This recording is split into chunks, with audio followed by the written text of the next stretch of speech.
गिरणी कामगारांच्या विविध प्रलंबित प्रश्नांसंदर्भात आणि पुण्याच्या भोरमध्ये गिरणी कामगारांची बैठक पार पडलेली आहे. खरं तर गेल्या अनेक वर्षापासून गिरणी कामगारांना मुंबईतच घर मिळावं, त्याचबरोबर गिरणी कामगारांच्या जे मुलं आहेत त्यांना मुंबईतच नोकरी मिळावी यासाठी गेले अनेक वर्ष मुंबई गिरणी कामगार झगडत आहेत. आणि त्याच अनुषंगानं खरं तर सरकार जे आहे ते गेले अनेक वर्ष या गिरणी कामगारांकडे लक्ष देत नाही. त्याच अनुषंगानं एक मोठा लढा उभारायचा निर्णय जो आहे तो गिरणी कामगारांनी घेतलेला आहे आणि त्याचीच पुढची दिशा ठरवण्यासाठी आज पुण्याच्या भोरमध्ये या बैठकीचं आयोजन करण्यात आलेलं होतं. भोर तालुका असेल, पुरंदर, त्याचबरोबर राजगड, मुळशी आणि खंडाळा तालुक्यातील या ठिकाणी गिरणी कामगार जे आहेत ते उपस्थित असल्याचं आपल्याला पाहायला मिळतं. आपल्यासोबत गिरणी कामगार संघटनेचे काही सदस्य आहेत, त्यांच्याकडून जाणून घेणार आहोत कशा प्रकारे हा पुढचा लढा असणार आहे.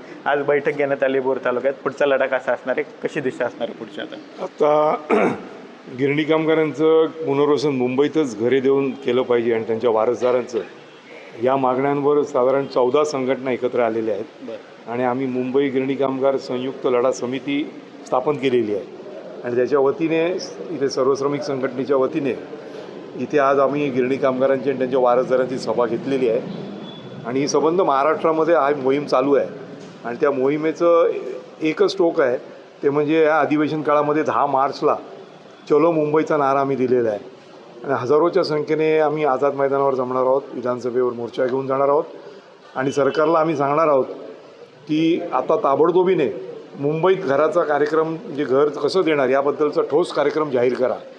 कारण सरकारने मधल्या काळात एक वेगळं वळण घेतलं होतं 2024च्या मार्च महिन्यात आणि मुंबईत आता आम्हाला जागा उपलब्ध नाहीत म्हणून तुम्ही आता शेलू आणि वांगणीला जा अशा प्रकारची अधिसूचना त्यांनी जाहीर केली होती. त्या विरोधात आम्ही उभे ठाकलो, खूप मोठी आंदोलनं केली. 9 जुलैला हजारोच्या संख्येने आम्ही मुंबईत धडकलो आणि त्या परिणामी 25 नोव्हेंबर 2025ला त्यांनी ती अधिसूचनेतले ते कलम, जे 17वं कलम आहे, ज्याच्यात तुम्हाला मुंबईत घरं नाकारून शेलू वांगणीला जे आम्हाला देत होते आणि हद्दपार करत होते मुंबईतनं, ते रद्द केलं आहे. आता ते कलम रद्द झालं आहे, पण मुंबईतल्या घराचा आता कुठे देणार ह्याच्याबद्दलचं जाहीर केलं पाहिजे. कारण जमीन आहे की आज NTCच्या म्हणजे केंद्र सरकारच्या मालकीच्या 15 गिरण्यांच्या जमिनी शिल्लक आहेत, खाजगी गिरण्यांच्या जमिनी शिल्लक आहेत.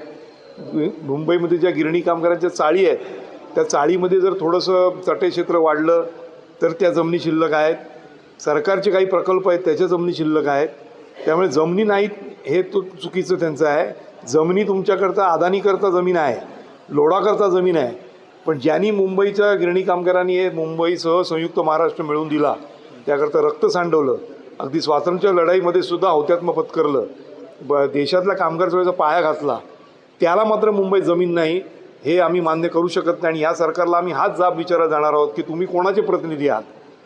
तुम्ही अदानी आणि अंबानी आणि लोडाचे प्रतिनिधी आहात का या सर्वसामान्य कष्टकऱ्यांचे प्रतिनिधी आहात? आता नुसतं शेलू वांगणी रद्द करून चालणार नाहीत. आम्ही जमीन दाखवलेली आहे, जमीन आहेत, त्या जमिनीवर मुंबईच्या गिरणी कामगारांचं आणि त्यांच्या वारसदाराचं पुनर्वसन करण्याचं धोरण जाहीर करा. आणि त्याकरता हजारोच्या संख्येने आम्ही जाणार आहोत आणि त्यात वारसदार अग्रकमी असणार आहेत. आणि आता मुंबईचा गिरणी कामगार वयोपरत्व थकलेला आहे, पण तो वारसदार प्रश्न विचारतो आहे की राज्यकर्त्यांनो तुम्ही तुमच्या वारसदारांची सोय करताय, आमदार खासदार करून पुढच्या पिढीची नातवापर्यंत आलेला आहात. मग माझ्या वडिलांनी, माझ्या आजोबांनी ही मुंबई घडवली रक्तानी घामानी, ते आमच्या घराचं सोय कुठे आहे? हा पुनर्वसन आमचं कुठे करणार? हा जाब विचारण्याकरता एक निर्णायक आंदोलन आम्ही छेडतो आहोत. याआधी सुद्धा आंदोलनं केलेली आहेत तुम्ही, पण या आंदोलनाचं स्वरूप कसं असणार आहे आता? कारण तुमचं बैठक तुम्ही ठिकठिकाणी घेताय, कसं स्वरूप असणार आहे, कशा प्रकारचं आंदोलन आहे? आता आम्ही जे आंदोलन करणार आहोत तो एक नोटीस मोर्चा आहे. बरं. आणि या मोर्चाने जर त्यांनी पुढे जर जाहीर केलं नाही तर 1 मेच्या दरम्यानमध्ये एक निर्णायक आंदोलन ते आरपारच्या स्वरूपाचं असेल अशा प्रकारची घोषणा त्या ठिकाणी होणार आहे. आणि मग त्याचं स्वरूप आमरण उपोषण असेल, रस्त्यावर रस्ता रोको असेल, किंवा अन्य मार्गाचं पण तीव्र स्वरूपाचं असेल हे मात्र नक्की. आपण पाहतोय की खरं तर जी भूमिका आता आंदोलनाची या गिरणी कामगारांनी घेतलेली आहे ती कशा प्रकारचं आंदोलन असणार याची माहिती हे भट साहेब आहेत, गिरणी कामगारांचे नेते, त्यांनी दिलेले पाहायला मिळते. कॅमेरा पर्सन तुषार सनेसह विनय जगताप, TV9 मराठी, भोर, पुणे.